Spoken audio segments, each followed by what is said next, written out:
metallic control has always been known in science as a phenomenon. A phenomenon explanation is it's not explainable. So therefore, to combat that phenomenon within tribology, which is the study of friction and wear through the use of lubrications, that has always been the only thing that you can ever combat friction and wear phenomenon with. Within friction and wear, you hear terms of friction factors. So, you just have two pieces of metal rubbing together, that is a factor. You have what's called stiction. That's where they start sticking. It's called a stiction. Right? So it goes through a whole very, very, very long, hard to identify, especially if you are in the classes of tribology. It's very hard to understand a lot of these PhD guys and everybody explaining it. It all comes down to one thing. What is happening at the contacting interfaces? That's what's happening. The use of lubrications is a try to protect what's occurring at the contacting interfaces. What is the interfaces? The interfaces is two contacting metal points, and we're dealing at the interface, which is microscopic. That is the peak of the substrate. The substrate of what? The imperfection of the machined piece of metal that you're trying to lubricate to reduce the heat. Okay, does everyone understand me on that? All right, so it has always been combated through the use of viscosity. Within every base petroleum-based oil, it is worthless without an LOA. That stands for lubricating oil additive. You are at the mercy of that LOA. What are we? We go beyond the reaches and possible capabilities of an LOA. LOAs, molybdenums, antimonies, silicons, everything. Now I'm going to speak to you on metallurgy. Okay, I'm a metallurgist. I have worked from understanding iron to melting to pig iron to generating and putting components, elements in there to generate new alloys.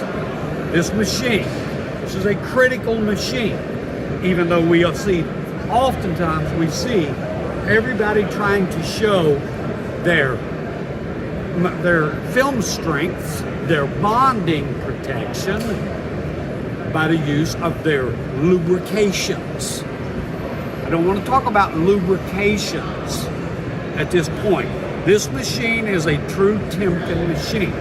For every 1 pound you pull at the end of this, it's magnified 35 times. Okay, does everyone get that and understand that? So, we have a race here, a Timken race. We have a Timken bearing. These are very, very high, excellent Rockwell hardened steel. Timken, in my own book, is top of the line of bearings. Nothing compares to it, as far as I'm concerned. And that's from 30 years of working with it. I want to see what happens when you have. Wait, I don't want to bypass this.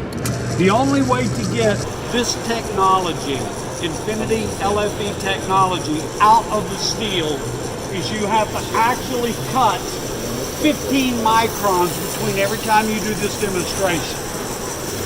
All right? So you see this. You've got wear metal. That wear metal is what gets in your oil and starts deteriorating your lubricity properties of your lubricant. Everybody following me? That's in lubricating oil. It goes into your greases and whatever, all right? So, here's what happens when you have no lubricants. Here's what occurs.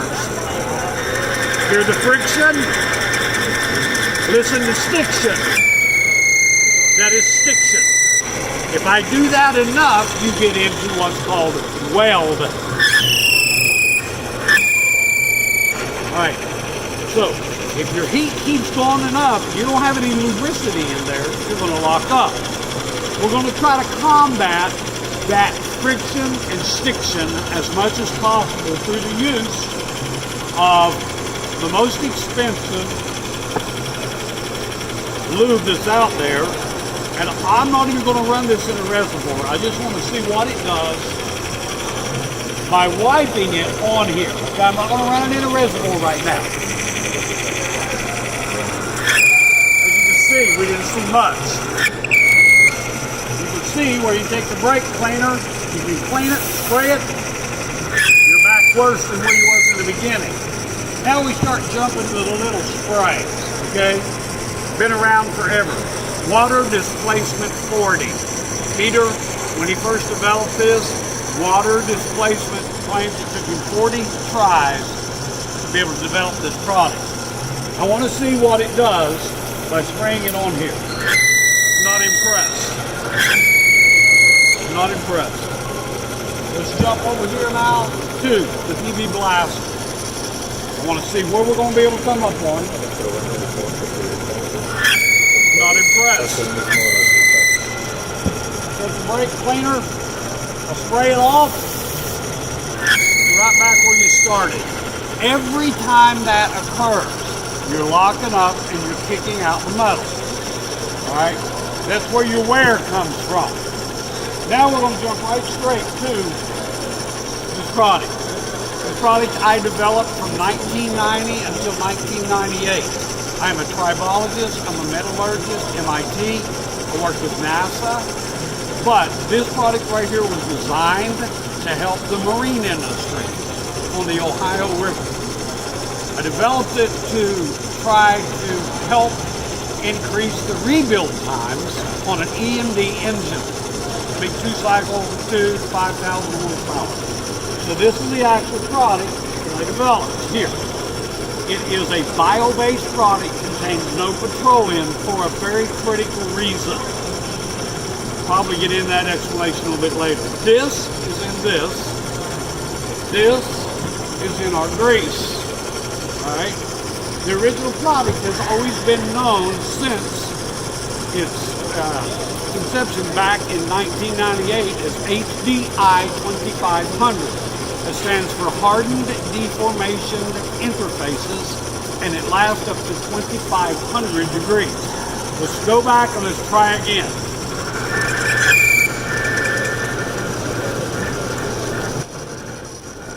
Now that alone is impressive. As a scientist myself, an ASTM specialist, I thought that is incredible. So in my laboratory the night that I finally figured out and decoded the formula to stopping friction and wear, I then went back, that you've seen me use brake cleaner, and I noticed this. How can that be? Right, now we're going to talk from a metallurgical perspective. What we're doing right there is we are actually increasing the hardness of the two contacting interfaces. Interfaces are microscopic. If you look at it through an SEM microscope, it's 1,000 magnification. That's the peak of the substrates on a mountain. I'm going to show you real quick here on substrates. Peaks of the substrates. So what is the peak? My middle finger. We don't want to go into this, but you can see this, okay? It works on the other side of the peak of the substrate. So we stop the wear there and there microscopically. We harden it. Now I'm still going to go in and try to disprove this product. This is everything that we saw within the laboratory that night, back in 1998. So, I want to take the worst possible steel degradator you can get. The OEMs today is suing our EPA because when you pull up and you get fuel, it says contains 10% of what? Ethanol. Now, it's getting ready to go higher. Well, the fact is, if this in your fuel gets in that crankcase, you start getting degradation to the what? Friction points, absolutely. But you're getting degradation to the contacting interfaces. It melts them away. So if your engine is treated with the Infiniti HDI 2500, Infiniti LFE is the name of that technology. Do you understand that? Okay? So, we're going to put alcohol in this. And just like the old saying goes, don't try this at home.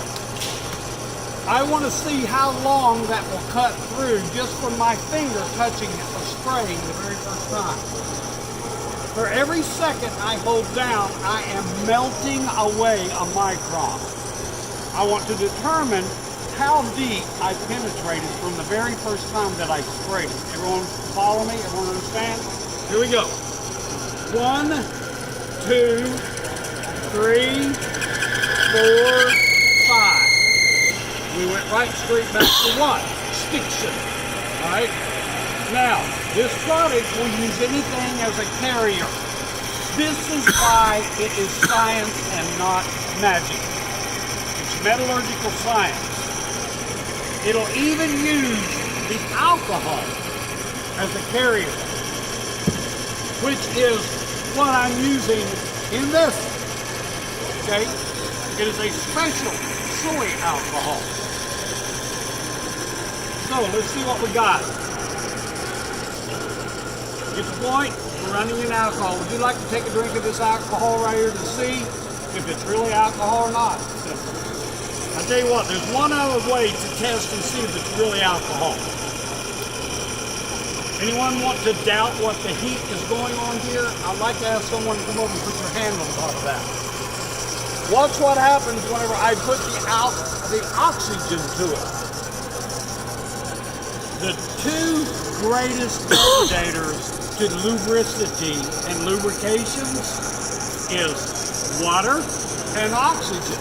Most people have no idea that 0.1% of water will destroy the lubricity within your engine. That's all right, we'll let her burn. We don't care. Oh, okay. I better put her off. Can't believe I still got eyebrows on that side. Hit me with questions. Good question. Even though you didn't ask it, I saw your left eye go up. 2 ounces per quart of this into your gearboxes, your hydraulics, into any wet bath application you have, with the exception of one. Does everyone understand what a wet clutch is? If you're driving an automatic, you got wet clutches working in it. When I designed this product, I did not design it to be used within a wet clutch application because friction and wear is gone. I tested that theory to a POC. It's called a proof of concept. I treated the transmission, automatic transmission, and eventually it wouldn't pull out of its track. So I lost that transmission. I do not advise that. But in every other application, 2 ounces per quart. The spray, as you've seen, is absolutely one of the greatest phenomenons in history. Ford F-150 in Dearborn, Michigan, 54 weeks ago had a disaster. They had a tail-end assembly, Temkin 205 sealed for life bearings, lock up. It shut down the entire assembly line. I told them, drill holes in the seals, stick this back in there and spray it. He said, it won't work. I said, what do you got to lose? You're dead now. And you just told me it's going to take 6 weeks, 6 to 12 weeks to get those bearings back in. It's called disruption in supply chains. The whole world's in it right now. So try it. Half of the phenomenon is they started working again. The other half is for 54 weeks, it's only been sprayed one time. There's no lubrications running inside the bearings. Seriously? Absolutely.